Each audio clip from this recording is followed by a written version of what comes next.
Han pasado 10 años desde una de las noches más oscuras en la historia reciente de México. La desaparición de 43 estudiantes de la Normal Rural de Ayotzinapa aún resuena en el país y en el mundo. Pero, ¿realmente qué pasó esa noche? ¿Por qué desaparecieron y quiénes están detrás? Estos 10 años que han pasado solo han traído más dudas que respuestas a este tema tan profundo. Por eso el día de hoy, en el marco del 10º aniversario de este lamentable evento, les presento 6 aterradores datos sobre Ayotzinapa.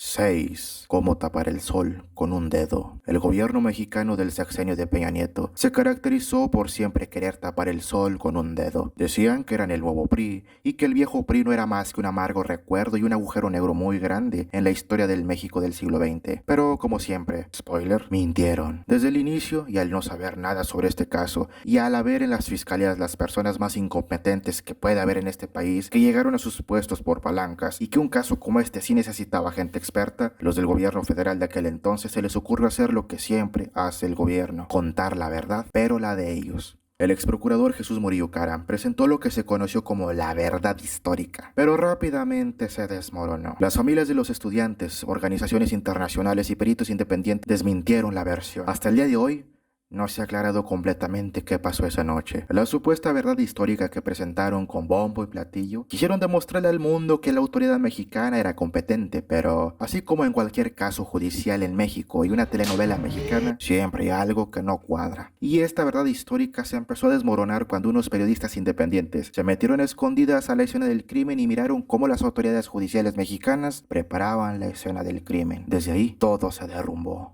5. ¿Por qué desaparecieron? Nada tiene sentido si no sabemos cuáles fueron los motivos por los que estos hechos sucedieron. La versión más aceptada sugiere que los estudiantes fueron confundidos con un grupo rival del Cártel Guerreros Unidos. Esta organización, aliada con autoridades locales, pensó que los normalistas podrían interferir en sus operaciones, lo que terminó con su desaparición. El gobierno mexicano de aquel entonces dio una respuesta, la verdad histórica. Los jóvenes, según ellos, fueron incinerados en un basurero, pero esta versión no resistió las pruebas forenses. 10 años después no está claro por qué los desaparecieron, y entre más le buscan las autoridades, más cosas salen a la luz. Casi de inmediato se supo que los autobuses robados por los estudiantes eran de un grupo que se dedica al traslado de sustancias ilícitas hacia los Estados Unidos, y que la empresa dueña de estos autobuses tenía pacto con estas organizaciones, y los autobuses que los estudiantes raptaron estaban llenos de droga. Se comenzó a manejar que los malos querían recuperar la mercancía como fuera lugar, y que lo que marcan las normas no escritas de estas organizaciones no hay que dejar testigos. Las investigaciones siguieron avanzando, pero poco a poco toda la verdad histórica se iba desmoronando con hechos, desde que no hay manera de quemar 43 cuerpos en un basurero hasta que los habían confundido con los contrarios. Pero al inicio de esta década, en los archivos del ejército, se descubrió que desde hace ya tiempo atrás, el ejército descubrió que en específico en esa escuela, era un lugar donde se formaban rebeldes, que podían atentar en contra de la soberanía nacional, y a partir de entonces, el ejército tiene luz verde para acabar con esos rebeldes. Como pueden ver, no hay nada claro. Teoría que sale, teoría que se comienza a desmentir. Y como anteriormente lo narré, entre más cosas buscan, más cosas salen. Nada está claro y entre todos se echan la bola. Y a ver, ¿quién aguanta más? 4. El arte de echar la culpa. Cuando la verdad histórica fue desmentida hoja por hoja, los expertos internacionales y los padres de familia llegaron a la conclusión de que no se trataba de un crimen normal, sino de un crimen de Estado. Si pensabas que todo fue obra de criminales, pues no. Entre los implicados tenemos a personajes del gobierno como Tomás Herón de Lucio, quien no solo es famoso por aparecer en las noticias, sino también por estar prófugo en Israel. No solo este señor estuvo implicado, sino también muchas personas de alto perfil del gobierno tuvieron mucho que ver. Toda la FGR, el ejército y hasta la honorable e incorruptible Marina estuvieron detrás de todo esto. Con todo y esto y lo anterior, sí toma relevancia la teoría de que el ejército tenía en la mira esta escuela normal, pero ni así queda claro quiénes fueron. Yo también soy creyente de que fue el Estado quien planeó todo esto, pero ¿cuál Estado?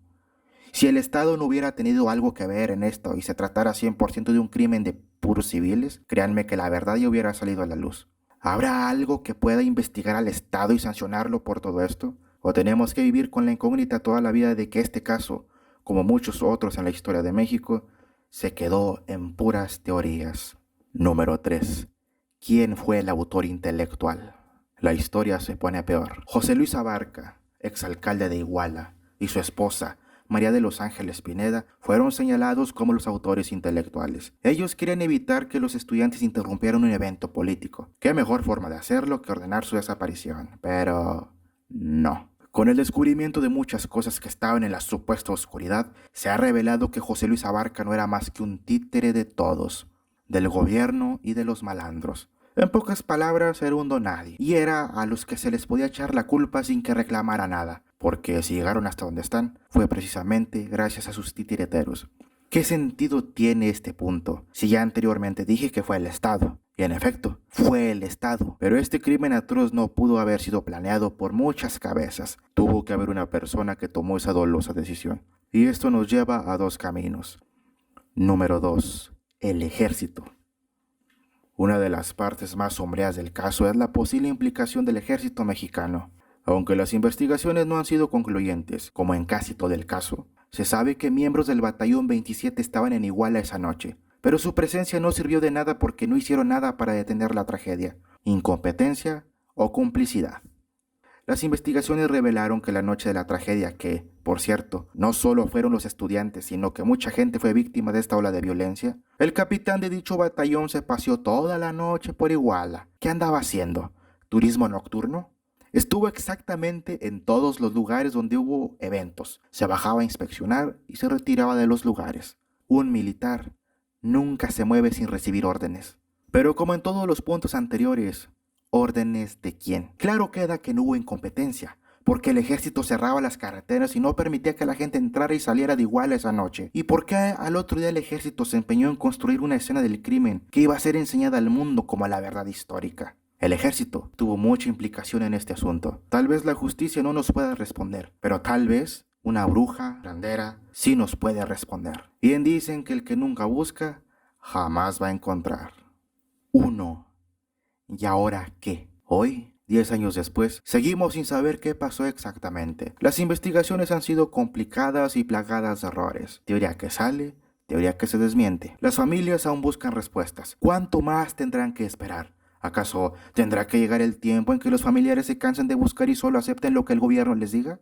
¿Cuánta más impunidad tiene que haber en este caso? Porque ya pasaron 10 años y han castigado a personas que no tienen nada que ver en este asunto. Han pasado 10 años de torturas a personas inocentes. 10 años donde la justicia mexicana ha demostrado ser una farsa, que solo vela por intereses políticos. Los familiares solo buscan la verdad, y el gobierno, en vez de darle la verdad, se empeña en politizar el caso y darle largas a este asunto. 10 años de una burbuja que se está haciendo más grande y algún día tendrá que explotar.